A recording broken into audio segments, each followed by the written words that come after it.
यादव जी, मुझे लगता है जब सपा थी तभी आप सेफ थे। नहीं है तो कहीं चोटी काटी जा रही है तो कहीं चोटी उखाड़ी जा रही है। ये बात गलत नहीं, एकदम सही है। इससे कुछ दिन पहले जो इटावा में हुआ उसे आप सभी लोगों ने देखा कि कैसे एक यादव समाज के भगवताचार्य व्यास कथावाचक मुकुटमणि यादव जी के साथ कुछ ब्राह्मणवादी विचारधारा के दबंगों द्वारा मारपीट करी गई, उनकी चोटी काट दी गई, सिर मुड़वा दिया गया, नाक रगड़ाई गई और अपमानजनक व्यवहार भी किया गया।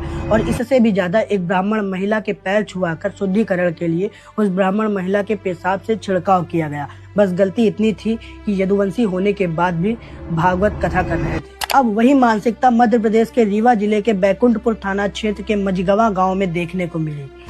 रोहित यादव नाम के एक नौजवान की चोटी उखाड़ दी गई, एक ब्राह्मणवादी विचारधारा रखने वाले दीपक पांडे द्वारा ये कहते हुए कि मैं ब्राह्मण हूँ और तुम यादव हो, तुम्हें चोटी रखने का कोई अधिकार नहीं है। आज चोटी रखोगे और कल कथा बांचने लग जाओगे। इन दोनों घटनाओं को देखने के बाद मुझे जो एक बात समझ में आई है वो ये है कि बात धर्म पर नहीं, इनके धंधे पर आ गई है।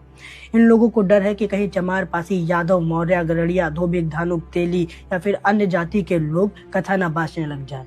वैसे रोहित कोई कथा बांचने की बात नहीं कर रहा था, वो तो केवल सनातन धर्म जिसे लोग बचाने की बात कर रहे हैं। और हनुमान जी जिन्हें लोग पतंग बनाकर उड़ा रहे हैं, उनकी भक्ति में 7 सालों से शिखा धारण किए हुए था, जो कि अभी 12 इंच लंबी हो गई थी। जिस शिखा के लिए चाणक्य ने धनानंद का पूरा साम्राज्य खत्म कर दिया, उस शिखा का कैसा सम्मान हुआ। जब रोहित इसकी शिकायत दर्ज कराने बैकुंठपुर थाने गया होगा तब उसने सबूत के तौर पर ये चोटी दिखाई होगी। तब वहाँ के पुलिस के एक मुंशी ने कथित तौर पर कहा कि इसको डस्टबिन में डाल दो। ऐसी तो हमारी पुलिस है, जिस पुलिस को सबूत ढूंढना चाहिए वो सबूत को डस्टबिन में डालने की बात कह रही है।